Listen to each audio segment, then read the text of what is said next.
Camilla's voice cut through the refined atmosphere of the dining room with unprecedented sharpness. "Charlotte, that is quite enough," she said, her words delivered with the kind of authoritative tone that immediately commanded attention from everyone present. "You will stop this inappropriate behavior immediately, and remember your position in this family." The sudden shift in Camilla's demeanor shocked everyone in the room. Charlotte's eyes widened in surprise and hurt, while Ambassador Lindqvist diplomatically focused on his teacup, clearly uncomfortable with witnessing what had become a family disciplinary moment. The elegant afternoon tea, which had been intended as a showcase of royal hospitality and diplomatic courtesy, had suddenly transformed into something far more personal and tense. Charlotte's lower lip began to tremble as she processed the harsh tone of Camilla's rebuke. The young princess had been genuinely excited about sharing her ideas and had no understanding of why her enthusiasm was being met with such stern disapproval. In her 8-year-old mind, she had been having an interesting conversation with a friendly adult who seemed to appreciate her thoughts about important topics. "But, Grandmama Camilla, I was only trying to help," Charlotte said, her voice small and confused. "Mr. Lindqvist seemed to like talking about environmental programs, and I thought my ideas might be good ones." Camilla's frustration, which had been building throughout the morning and afternoon, finally reached its breaking point. The pressure of maintaining royal standards, the concern about diplomatic relations, and the ongoing challenges of guiding Charlotte's behavior all combined into a moment of unprecedented directness. "Your ideas are not appropriate for this setting, Charlotte," Camilla said, her voice rising slightly despite the formal environment. "You have consistently ignored every guideline we've discussed, and you're embarrassing yourself and this family with your constant interruptions and inappropriate suggestions. A princess knows when to speak and when to listen, and today you have demonstrated that you understand neither." The words hung in the air like a physical blow. Charlotte's face crumpled as the full impact of Camilla's criticism hit her.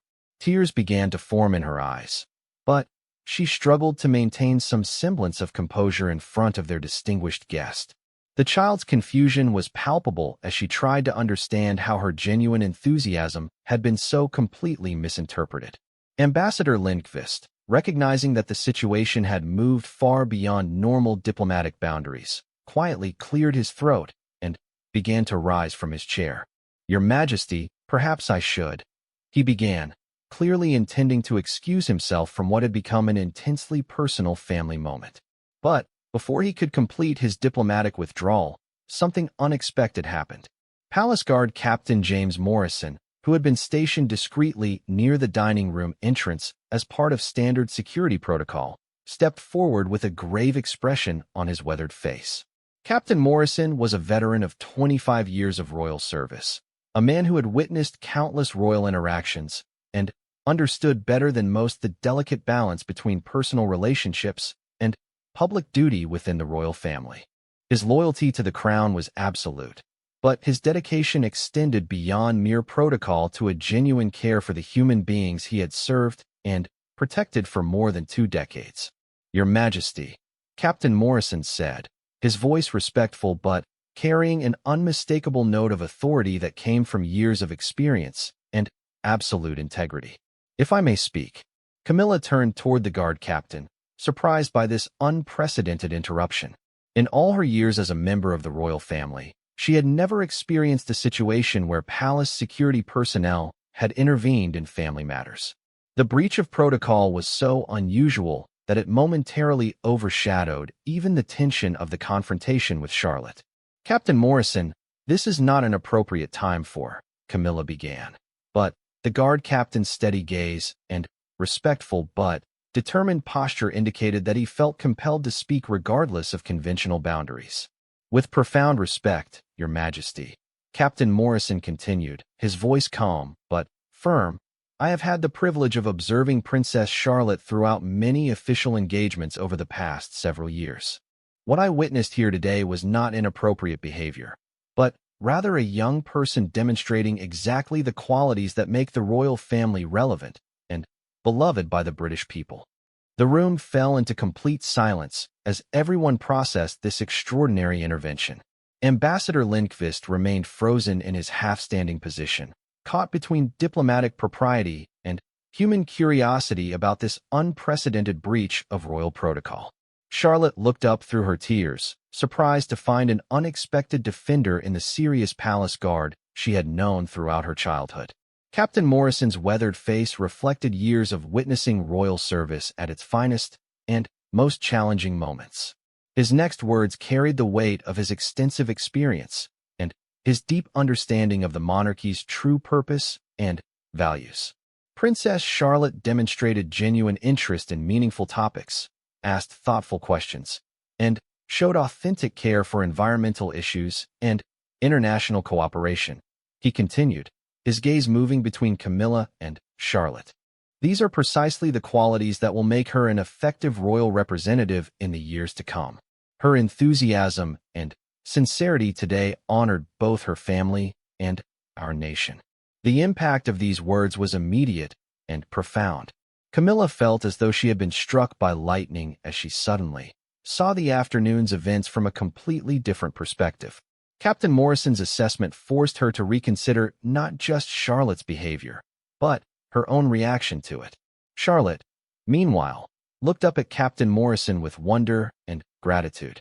Throughout her young life, she had been surrounded by adults who constantly corrected her behavior and reminded her of protocols and expectations.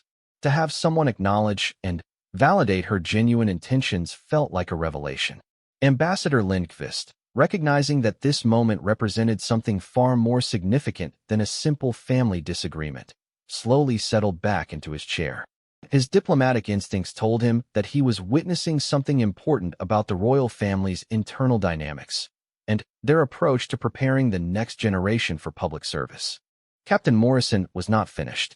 His years of loyal service had earned him the right to speak truth to power, and he seemed determined to complete his intervention regardless of potential consequences to his career.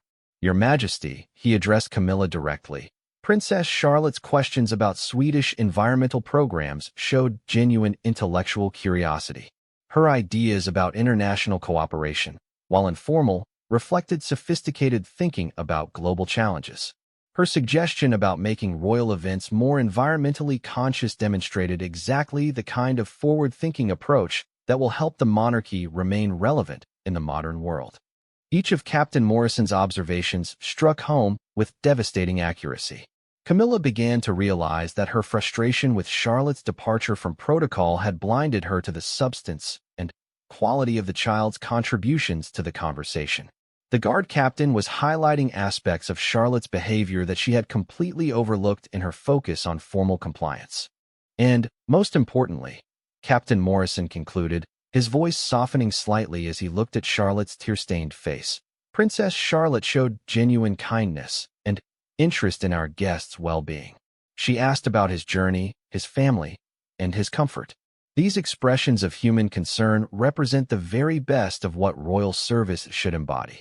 The 9 words that would become legendary throughout the palace came next, delivered with the quiet authority of a man who had devoted his life to serving the crown and understood its deepest values. She was being royal in the truest sense, Your Majesty. These words reverberated through the elegant dining room like a thunderclap. Captain Morrison had managed to capture in a single sentence the fundamental difference between mechanical protocol compliance and authentic royal service. His assessment suggested that Charlotte's behavior, rather than representing a failure of royal training, actually embodied the monarchy's highest ideals. Camilla stood motionless as the full implications of Captain Morrison's intervention sank in. She realized that her emphasis on formal compliance had led her to miss the genuine quality and substance of Charlotte's interactions with their distinguished guest. The child had indeed demonstrated curiosity, kindness, intelligence, and authentic concern for important issues, all qualities that would serve her well in future royal responsibilities. Charlotte looked between Captain Morrison and Camilla, uncertain how to process this unexpected turn of events. The adults around her seemed to be engaged in a conversation that went far beyond her immediate understanding, but she could sense that something significant had shifted in the room's atmosphere. Ambassador Lindqvist, drawing upon his diplomatic experience, recognized that this moment called for careful handling. He understood that he had inadvertently become witness to an important moment in the royal family's internal development, and his response could influence how this situation resolved. "Your Majesty," the ambassador said, addressing Camilla with diplomatic grace, "if I may offer my perspective as today's guest, I found Princess Charlotte's conversation both delightful and impressive. Her questions demonstrated the kind of international awareness and genuine curiosity that will serve her well in future diplomatic encounters. Sweden would indeed welcome continued dialogue about environmental cooperation, and Princess Charlotte's suggestions showed remarkable insight for someone her age." This diplomatic validation of Charlotte's contributions provided additional confirmation of Captain Morrison's assessment. The ambassador's words carried particular weight because they came from someone with no stake in the royal family's internal dynamics and represented the perspective of an experienced international representative. Camilla felt the foundations of her afternoon's certainty crumbling as she realized how profoundly she had misread the situation. Her focus on protocol compliance had prevented her from recognizing that Charlotte was actually succeeding brilliantly at the deeper goals of diplomatic engagement, building relationships, expressing genuine interest in other cultures, and representing British values effectively. The silence that followed was broken by Charlotte herself, who had been processing the adult conversation with her characteristic directness and intelligence. Looking up at Camilla with eyes still bright with tears, but now also reflecting a mature understanding that seemed beyond her years, she said simply, "I'm sorry if I disappointed you, Grandmama Camilla. I was trying my best to be helpful and interesting." This simple, heartfelt apology from the child she had just criticized so harshly hit Camilla like a physical blow. Charlotte's words revealed the gap between the child's genuine intentions and the harsh interpretation that had been placed on her behavior. The young princess had been trying to succeed according to her own understanding of what success meant, and her efforts had been met with criticism rather than guidance. Captain Morrison, having delivered his unprecedented intervention, stepped back toward his position near the entrance.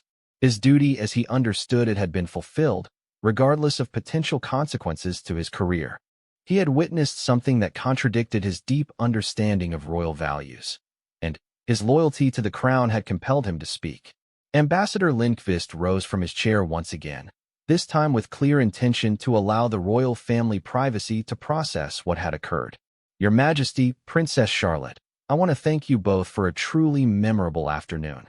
I will certainly share positive reports about today's meeting with my government, and I hope we can continue our discussions about environmental cooperation in the future." As their distinguished guest prepared to depart, Camilla found herself facing a moment that would define her relationship with Charlotte and her approach to guiding the younger generation of royals. Captain Morrison's 9 words continued to echo in her mind, challenging everything she had believed about the afternoon's events and forcing her to reconsider her fundamental approach to royal education. The elegant dining room, with its centuries of history and tradition, had witnessed many significant moments in royal family life. But this afternoon's events would be remembered as the day when a palace guard's wisdom helped transform a moment of conflict into an opportunity for deeper understanding about what truly matters in royal service. The Swedish ambassador, Erik Lindqvist, arrived at Windsor Castle precisely at 2 o'clock, his diplomatic convoy sweeping through the castle gates with ceremonial precision. Ambassador Lindqvist was known throughout European diplomatic circles for his meticulous attention to protocol and his deep appreciation for royal traditions. His visit represented an important opportunity to strengthen trade relationships between Sweden and the United Kingdom, making the success of this meeting particularly significant for both nations. Camilla stood in the formal reception area, wearing an elegant afternoon dress in royal blue that complemented the room's sophisticated decor. Beside her, Charlotte waited with visible effort to maintain proper posture. The young princess had been reminded multiple times about the importance of this meeting, and her awareness of everyone's expectations created a palpable tension in her small frame. The ambassador entered the reception room with the confident bearing of someone accustomed to high-level diplomatic encounters. He was a distinguished man in his mid-50s, with silver hair and sharp eyes that seemed to take in every detail of his surroundings. His greeting to Camilla was executed with flawless diplomatic courtesy, demonstrating the formal elegance that had made him one of Sweden's most respected representatives. "Your Majesty," Ambassador Lindqvist said as he bowed appropriately to Camilla. "It is indeed an honor to be received at Windsor Castle.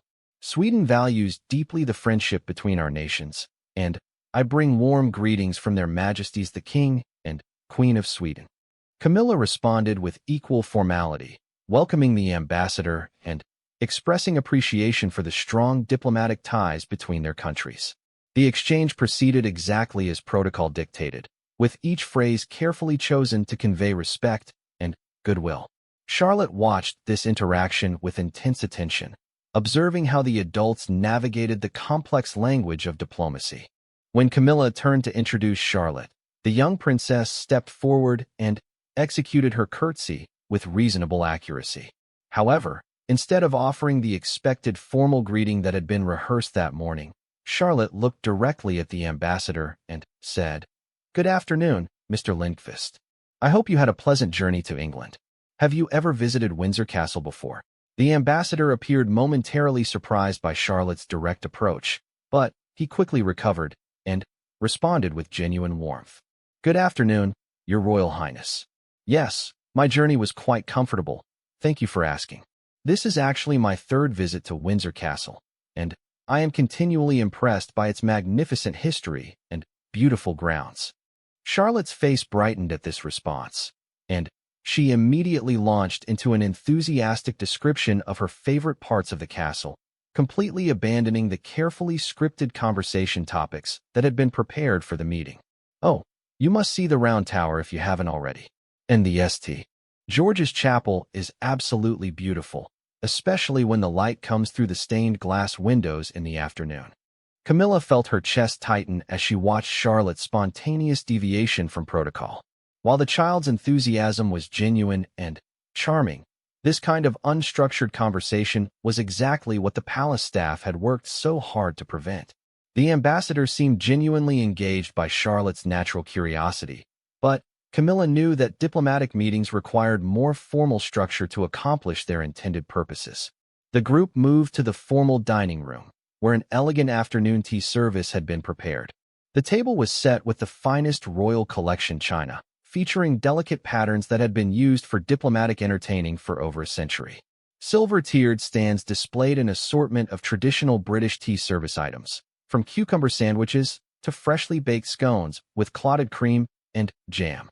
As they took their seats, Camilla attempted to guide the conversation toward topics that would allow for meaningful diplomatic discussion while providing Charlotte with appropriate opportunities to participate. She began by mentioning Sweden's impressive achievements in environmental sustainability, a topic that she hoped would interest Charlotte while remaining suitable for diplomatic discourse. "Ambassador Lindqvist, I understand that Sweden has made remarkable progress in renewable energy development," Camilla said as she gracefully poured tea for their guest. "I believe this is an area where our countries might find opportunities for increased cooperation." The ambassador responded enthusiastically, sharing information about Sweden's wind and solar energy initiatives. Charlotte listened with genuine interest, but instead of maintaining the role of polite observer that had been expected, she began asking detailed questions about how these environmental programs affected Swedish children and schools. "Do Swedish children learn about environmental protection in their regular classes?" Charlotte asked, leaning forward with obvious curiosity. "And do they get to participate in any of the renewable energy projects?" Ambassador Lindqvist was delighted by these questions and began describing Sweden's comprehensive environmental education programs. He explained how Swedish schools integrated sustainability concepts into their curriculum and how children participated in community conservation projects. Charlotte's eyes lit up as she absorbed this information, and she began comparing these initiatives to environmental programs she had learned about in her own studies. Camilla watched this exchange with mixed emotions. On one hand, she was proud of Charlotte's genuine interest in meaningful topics and her ability to engage thoughtfully with complex subjects. The ambassador clearly appreciated Charlotte's curiosity and was responding with the kind of detailed explanations typically reserved for much older audiences. However, The conversation had completely departed from the diplomatic framework that was supposed to guide such meetings. The situation became more challenging when Charlotte began expressing her own opinions about environmental policy with the same directness she had displayed during their morning conversation. "I think it's wonderful that Swedish children get to be so involved," she said enthusiastically. "Sometimes I feel like we focus too much on ceremonies and traditions when we could be doing more practical things to help people and the environment." This comment struck directly at one of the fundamental tensions within the royal family's approach to modernization. While Charlotte's sentiment aligned with many contemporary values, her public expression of criticism regarding royal traditions was precisely the kind of statement that could create complications for the monarchy's public image. Ambassador Lindqvist handled Charlotte's comment diplomatically, acknowledging her perspective while gently noting that different countries had various ways of contributing to global challenges. However, Camilla could see that the conversation was moving into territory that required careful management to prevent potential misunderstandings or misrepresentations in any future diplomatic communications. As the tea service continued, Charlotte's behavior became increasingly informal. She asked the ambassador about his family, inquired whether he missed Swedish food while traveling, and even suggested that he might enjoy visiting the castle's stables to see the horses. While these interactions demonstrated Charlotte's natural warmth and curiosity, they also represented a complete abandonment of the structured approach that diplomatic protocol required. The final straw came when Charlotte, inspired by her conversation about Swedish environmental programs, began describing her own ideas for making royal events more environmentally friendly. She suggested that the palace could use locally sourced food for all official functions, install solar panels on castle rooftops, and replace formal car processions with bicycle parades for certain types of public appearances. "Just imagine how much people would enjoy seeing us arrive at charity events on bicycles," Charlotte said with growing excitement. "It would be much more fun than sitting in cars, and it would show that we really care about protecting the environment." While Ambassador Lindqvist responded to these suggestions with diplomatic politeness, Camilla could see that the meeting had completely departed from its intended structure. Charlotte's enthusiastic proposals, while well-intentioned, demonstrated a fundamental misunderstanding of the careful balance that royal protocol maintained between tradition and innovation. The conversation was temporarily interrupted when palace staff arrived to refresh the tea service and present additional refreshments.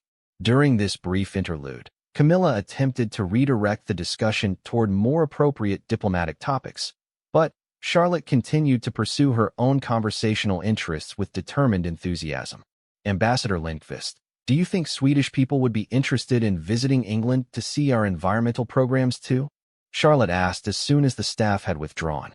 "Maybe we could arrange exchange visits where British and Swedish children could learn from each other about different approaches to conservation." This suggestion, while creative and well-meaning, represented exactly the kind of informal policy proposal that could create diplomatic complications if misunderstood or taken out of context. Camilla realized that the situation required immediate intervention to prevent Charlotte's enthusiasm from leading to statements that might be interpreted as official royal positions on international cooperation. "Charlotte, darling," Camilla interjected with a tone that carried subtle but unmistakable authority, "perhaps we should allow Ambassador Lindqvist to share more about Sweden's cultural traditions as well as their environmental programs." But Charlotte, caught up in the excitement of her ideas and encouraged by the ambassador's friendly responses, continued developing her thoughts about international environmental cooperation. She began describing elaborate plans for joint projects between British and Swedish young people, complete with detailed suggestions for how such programs could be organized and funded. Camilla felt her patience reaching its limit as she watched Charlotte ignore the gentle guidance she had attempted to provide. The young princess was clearly enjoying the conversation and had no awareness of the diplomatic complexities her suggestions might create. However, her continued disregard for appropriate boundaries was becoming increasingly problematic. The situation reached a critical point when Charlotte, perhaps sensing some tension but misinterpreting its source, turned to Camilla and said, "Grandmama Camilla, don't you think these environmental exchange programs would be wonderful? We could make them part of our official royal duties, and they would be so much more interesting than some of the traditional events we usually attend. This direct challenge to established royal practices, made in front of a foreign diplomatic representative, crossed a line that Camilla could not ignore. The comment implied criticism of current royal activities, while simultaneously suggesting policy changes that were far beyond Charlotte's authority to propose. Moreover, making such statements during a formal diplomatic meeting could potentially create misunderstandings about official royal positions. Camilla's expression hardened as she realized that gentle guidance would not be sufficient to address the situation. Charlotte's behavior had progressed from harmless enthusiasm to potentially problematic public statements that could impact both the success of the current meeting and the royal family's broader diplomatic relationships. The atmosphere in the elegant dining room suddenly shifted as Camilla prepared to address Charlotte's behavior more directly than she had previously attempted. Ambassador Lindqvist, with his years of diplomatic experience, seemed to sense the changing dynamic and politely focused his attention on his tea while the royal family navigated their internal tension. What happened next would transform a diplomatic tea service into a family confrontation that none of them would ever forget. The morning sun cast long shadows across the manicured gardens of Windsor Castle as Queen Camilla made her way through the ornate corridors. Her heels clicked rhythmically against the polished marble floors, each step echoing the mounting tension that had been building within the royal household for weeks. Princess Charlotte, now 8 years old, had been displaying what the palace staff quietly referred to as spirited behavior during recent royal engagements. The young princess, third in line to the throne, possessed the same determined streak that ran through generations of Windsor blood, but, lately, that determination had manifested in ways that tested even the most patient of royal handlers. The trouble had started 3 weeks earlier during a charity event at the local children's hospital. Charlotte had refused to participate in the traditional photograph session, instead choosing to spend her time playing with the young patients rather than posing for the cameras. While her genuine care for the children was heartwarming, it had caused significant disruption to the carefully orchestrated schedule. Camilla understood the importance of maintaining royal protocol. Having spent years learning to navigate the complex world of monarchy after her marriage to King Charles, she knew that even the smallest deviation from established procedures could create ripple effects throughout the institution. The press had already begun to take notice of Charlotte's independent behavior, with some outlets publishing articles questioning whether the young princess was being properly guided in her royal duties. The palace education team had expressed concerns about Charlotte's recent reluctance to participate in formal etiquette lessons. Lady Margaret Thornfield, the children's governess, had reported that Charlotte frequently asked why she needed to learn such rigid rules when she could simply be kind to people naturally. While her sentiment was admirable, it demonstrated a fundamental misunderstanding of the role she would play in the monarchy's future. As Camilla approached the family wing of the castle, she could hear the sound of Charlotte's voice carrying down the hallway. The young princess was engaged in what appeared to be a heated discussion with her nanny about the afternoon's scheduled activities. Today's agenda included a visit from the ambassador of Sweden, followed by a formal tea service where Charlotte was expected to demonstrate proper diplomatic etiquette. "I don't understand why I have to sit still for so long." Charlotte's voice carried a note of frustration that was becoming increasingly familiar to the household staff. "The ambassador probably wants to talk about interesting things, not watch me hold a teacup correctly." Camilla paused outside the nursery door, listening to the exchange. She could hear the patience in the nanny's voice as she explained the importance of representing the royal family with dignity and grace. But Charlotte's responses revealed a growing resistance to the formal structure that governed royal life. The weight of responsibility pressed heavily on Camilla's shoulders. As queen consort, she had a duty to ensure that the younger generation of royals understood their obligations to the crown and the British people. King Charles had often spoken about the importance of modernizing the monarchy while maintaining its essential traditions, but finding that balance proved challenging when dealing with a strong-willed 8-year-old. Recent conversations with the king had touched on the delicate matter of Charlotte's upbringing. Charles was deeply fond of his granddaughter and admired her independent spirit, but he also recognized the need for proper royal training. The palace had received several letters from concerned citizens who had witnessed Charlotte's behavior at public events. with opinions divided between those who found her authenticity refreshing and others who viewed it as inappropriate for a future member of the working royal family. Camilla knocked gently on the nursery door before entering. Charlotte looked up from where she sat cross-legged on the Persian rug, her school uniform slightly wrinkled, and her hair escaping from its carefully arranged style. The young princess's eyes held a mixture of determination and mild defiance that reminded Camilla of Charles at that age. "Good morning, Charlotte," Camilla said, her voice warm but carrying an undertone of authority. "I understand we need to discuss this afternoon's arrangements." Charlotte stood up, automatically smoothing her skirt in a gesture that showed her royal training hadn't been entirely unsuccessful. "Good morning, Grandmama Camilla.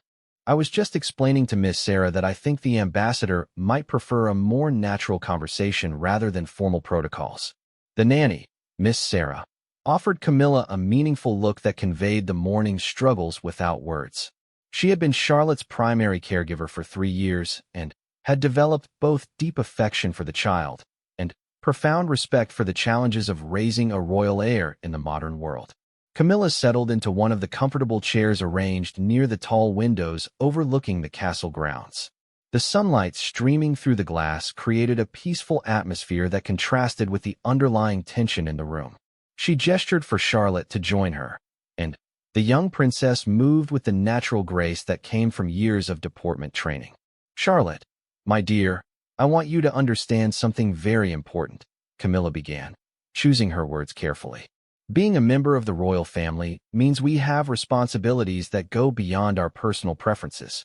When we meet with dignitaries like the Swedish ambassador, we're representing not just ourselves, but our entire nation." Charlotte listened politely, but Camilla could see the skepticism in the child's eyes. The young princess had inherited her grandfather's analytical mind and wasn't easily swayed by explanations that didn't align with her own sense of logic. "But why can't we represent our nation by being genuine and kind?" Charlotte asked. "Wouldn't the ambassador appreciate meeting the real me rather than someone pretending to be perfect?" The question struck at the heart of a dilemma that had plagued the royal family for generations. How could they maintain the dignity and formality that the institution required while also remaining authentic human beings? Camilla had struggled with this balance throughout her own journey into royal life. "There's wisdom in your question, Charlotte," Camilla acknowledged. "But you must understand that royal protocol exists for important reasons. These traditions help create a sense of continuity and respect that has served the monarchy for centuries. When we follow proper etiquette, we show respect for our guests and for the office we represent." Charlotte considered this explanation, her young mind working through the implications. She had always been encouraged to think critically about the world around her, a quality that her parents, Prince William and Princess Catherine, valued highly. However, this same critical thinking sometimes led her to challenge established practices that seemed arbitrary or unnecessary. The conversation was interrupted by a gentle knock on the door. Palace Secretary Sir James Whitmore entered with his characteristic formal bearing, carrying a leather portfolio that contained the day's detailed schedule. His presence immediately shifted the atmosphere in the room, reminding everyone of the official nature of the afternoon's activities. "Your Majesty," Sir James addressed Camilla with a respectful bow. "I wanted to confirm the final arrangements for the Swedish ambassador's visit. The Protocol Office has prepared detailed notes regarding proper diplomatic etiquette, particularly given Princess Charlotte's important role in today's proceedings."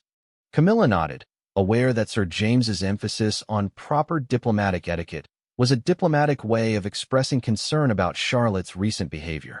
The palace staff had grown increasingly worried about potential embarrassment during high-profile events, especially with the international press paying close attention to the younger generation of royals. "Thank you, Sir James," Camilla replied. "Princess Charlotte and I were just discussing the importance of today's meeting. I'm confident she understands her responsibilities." Charlotte remained silent during this exchange, but Camilla noticed the way the young princess's posture stiffened slightly. The child had developed an acute sensitivity to the adult conversations that happened around her, particularly those that seemed to question her behavior or capabilities. After Sir James departed, Camilla turned her attention back to Charlotte. The morning was progressing quickly, and there were still several preparations to complete before the ambassador's arrival.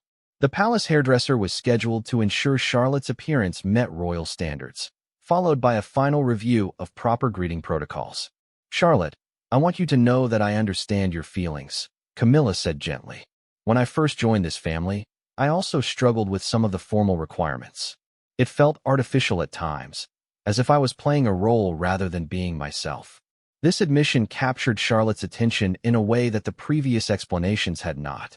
The young princess looked at Camilla with new interest, perhaps seeing her not just as an authority figure, but as someone who had faced similar challenges. "How did you learn to balance everything?" Charlotte asked. "How did you become comfortable with all the rules?" Camilla smiled, remembering her own journey of adaptation. "It took time, and it wasn't always easy. But I gradually came to understand that these traditions aren't meant to suppress who we are. Instead, they provide a framework that helps us serve others more effectively. When we follow proper protocol, we create an environment where our guests feel honored and respected." The explanation seemed to resonate with Charlotte, though Camilla could see that the child was still processing the concept. The balance between personal authenticity and royal duty remained a complex topic, even for adults who had spent years within the royal system. As the morning progressed, the pace of activity in the castle increased. Staff members moved efficiently through the corridors, making final preparations for the diplomatic visit. The formal dining room was being prepared for the afternoon tea service, with the finest china and silver being carefully arranged according to centuries-old traditions. Charlotte went through her morning routine with varying degrees of cooperation. She submitted to having her hair properly styled, though she repeatedly asked why her natural curls needed to be tamed with such precision. The royal dresser selected a navy blue dress with subtle embroidered details that struck an appropriate balance between childlike charm and diplomatic formality. Throughout these preparations, Camilla observed Charlotte's responses carefully. The young princess was clearly trying to be cooperative, but her natural inclination toward independence continued to surface. When the protocol officer arrived to review proper greeting procedures, Charlotte listened attentively, but occasionally suggested alternative approaches that she felt might be more welcoming for their guest. The morning's activities culminated in a brief rehearsal of the afternoon's expected interactions. Charlotte practiced the formal curtsy she would use when meeting the ambassador, though her execution lacked the smooth precision that years of training typically produced. Her handshake was appropriately firm, but her tendency to look directly into people's eyes and ask spontaneous questions remained a concern for the protocol team. As lunchtime approached, the tension in the household had reached a noticeable level. The staff moved with increased urgency, double-checking every detail of the afternoon's arrangements. The Swedish ambassador's reputation for attention to protocol detail had been thoroughly researched, and any deviation from expected standards could potentially impact diplomatic relations between the two nations. Camilla found herself feeling increasingly concerned about the afternoon's prospects. Charlotte's morning behavior had shown improvement, but the child's fundamental resistance to formal constraints remained evident. The queen consort understood that her role required her to ensure the success of this diplomatic encounter, regardless of the personal challenges involved. The stage was set for what would become a defining moment in both Charlotte's royal education and Camilla's approach to guiding the younger generation. Neither could have anticipated how dramatically the afternoon's events would unfold, or how a simple diplomatic tea service would evolve into a confrontation that would test the very foundations of their family relationships.